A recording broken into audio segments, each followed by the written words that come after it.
Hey guys, welcome back to another video. So this video will be on potential tropical cyclone 3. This is advisory number 3. Actually, it's 3A.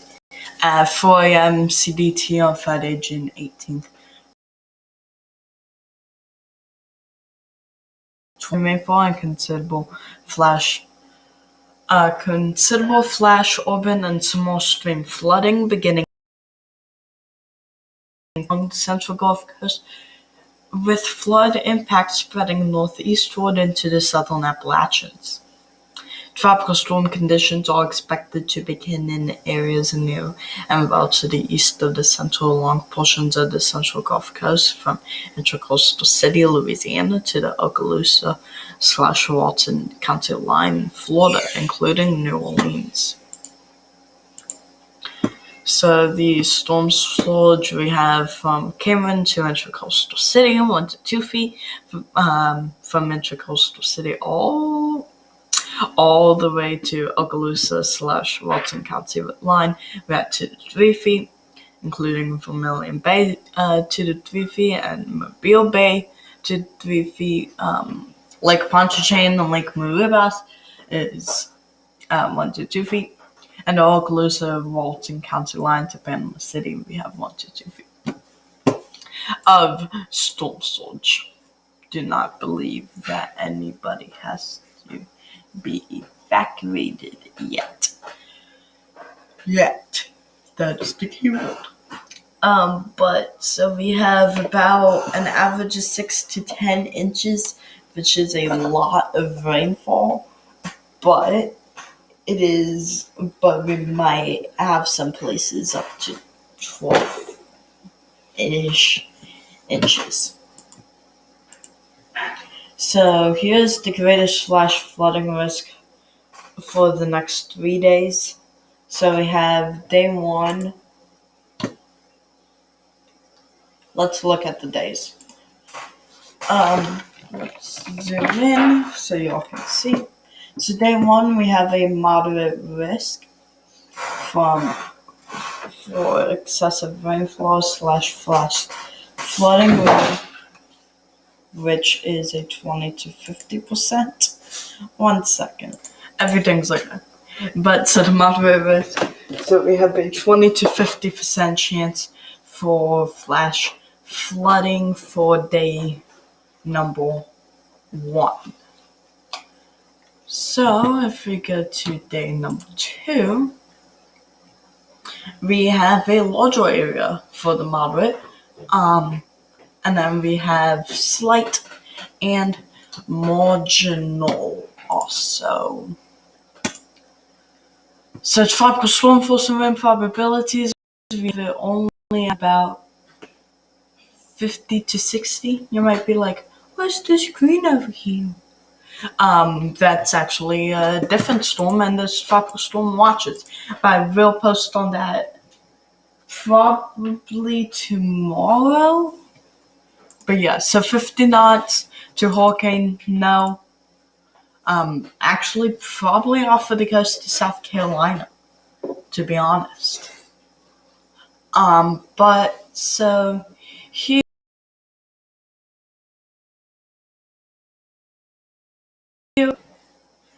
landfall is, wait, 1 second.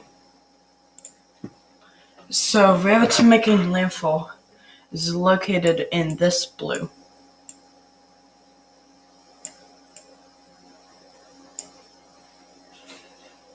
We don't know where specifically, but we know that it's going to occur in this blue. And blue means over excessive. You could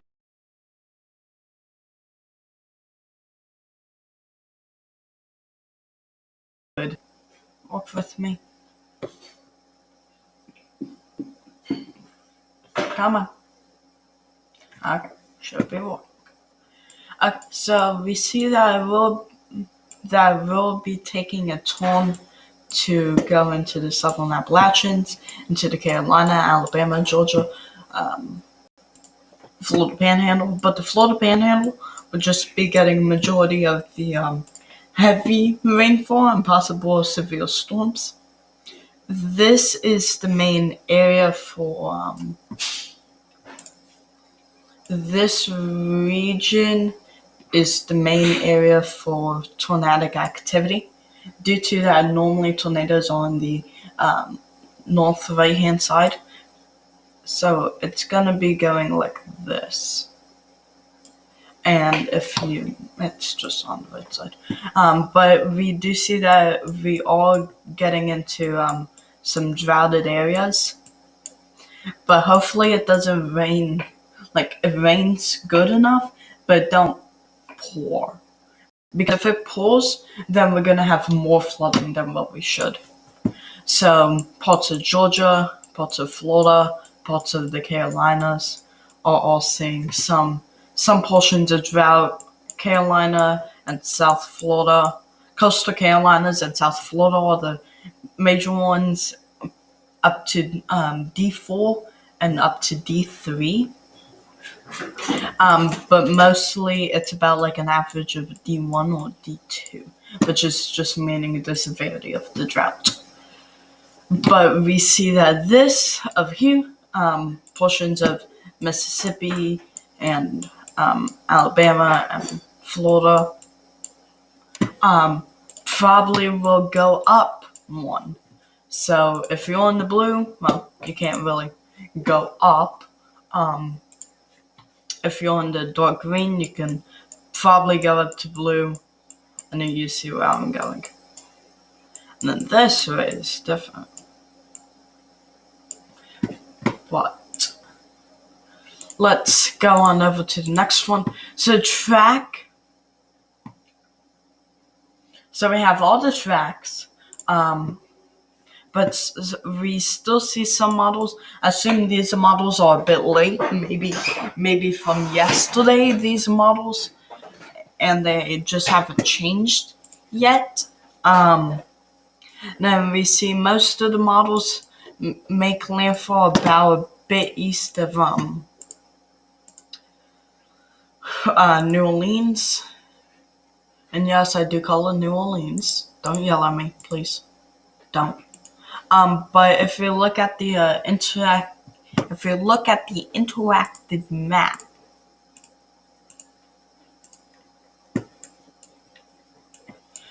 we can see it's about the same.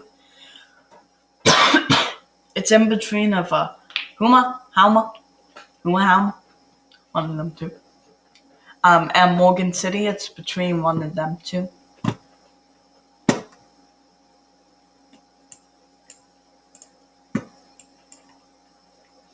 So yeah, let's Terrebonne, Divide, Duloc, Point Affair Island, Lost Lake, Full Lake Bay, Atchafalaya Bay. It's in Terrebonne Parish, I believe. Yeah, Terrebonne Parish. And then it's supposed to go straight up through Lake Pontchartrain and then out, and then we see that it does a little curve. It's actually gone a bit higher than I expected, and then out. But yeah. But let's go on over to tropical tidbits. Most of the models are finally agreeing with the National Hurricane Center. Some just stops around 72 hours, but we're seeming like it's more likely to get through North Carolina and up to the northeast. Due to that, we are having a little cold front moving down. But so what we're seeing is a high pressure in Florida, which is looping them around. So some models are showing it the high pressure being more powerful, but so we're having it loop around to make the track go up and possibly do a little curve, but it's about within the 48-hour range that we have, and then we have the cold front of here, which scoots it down, and then with this high pressure, it scoots it up, and then with this cold front, it'll be moving the high pressure out, and then it'll just follow the jet stream up and out of here. So we actually only have 1, 2, 3, 4. 1, 2, 3, 4, 5, 6. So 6 out of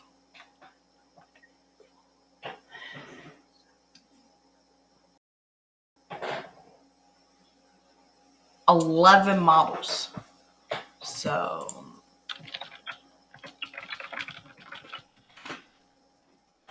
that's only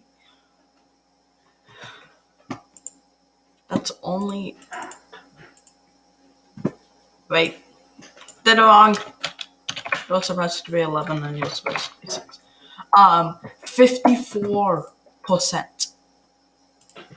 But yeah, so with the windshield, we see that the windshield for the system is horrible. And that's why we have all of it on this side. Because we have westerly windshield for the system. So we see it's moving north, which is going into the westerly windshield, which is blowing all of the stuff to the east and impacting Florida, impacting Alabama, impacting Mississippi, and impacting Louisiana. So we're just having a combined mess on this side with peaceful life on this side.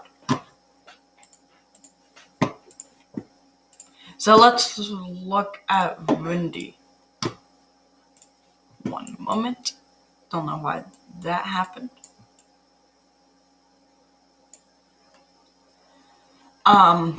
Let's go back to windy. Sorry. But so we're seeing wind on me. So we're seeing winds of, can I not have it in knots, please? So, miles per hour. Thank you. Man, knots. Yeah. But so we're seeing winds of about 31, 32 miles per hour, and these are actual consistent wind speeds. But we do see that is strengthening, going up into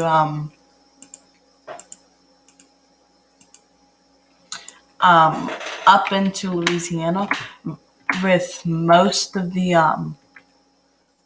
wind along this northern side. Gusts? No, don't want gusts. We want wind. And then, so we're just going on through, still about 33, and it's actually kind of meandering over this spot, even though that the low pressure's up here, but because we're actually going to be getting some northwesterly winds. And then we see that it kind of slow, but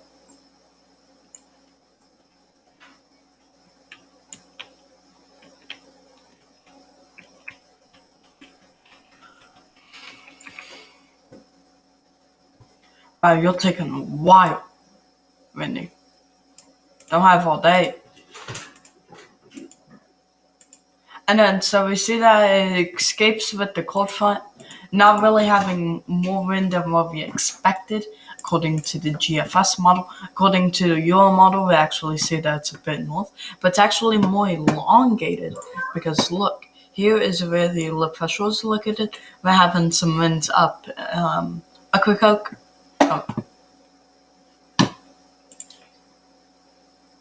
Ocracoke, yeah, so that correct. But we're seeing winds up here, and we're actually seeing winds down here. So we're actually seeing a more elongated storm, but that's just because of this low pressure. It elongates the storms, and then we see that's gonna launch northward. So here is weathernords.org. So we see definitely some pretty good satellite imagery. Of course, still low pressure, still over here. We're actually seeing some banding, but a lot of poof on this side and none over here. Like maybe some poof.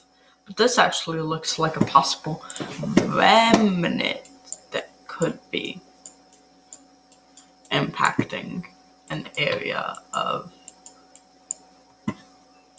some sort. Because it looks pretty good. It looks like a Sonic the Hedgehog. You can see the eyes. You can see the ploof. You can see the ploof. And you can see more ploof. Yeah. Okay. Don't know why I was just thinking. But, so we actually see 250 lightning bolts on this one map. But let's go to the IR.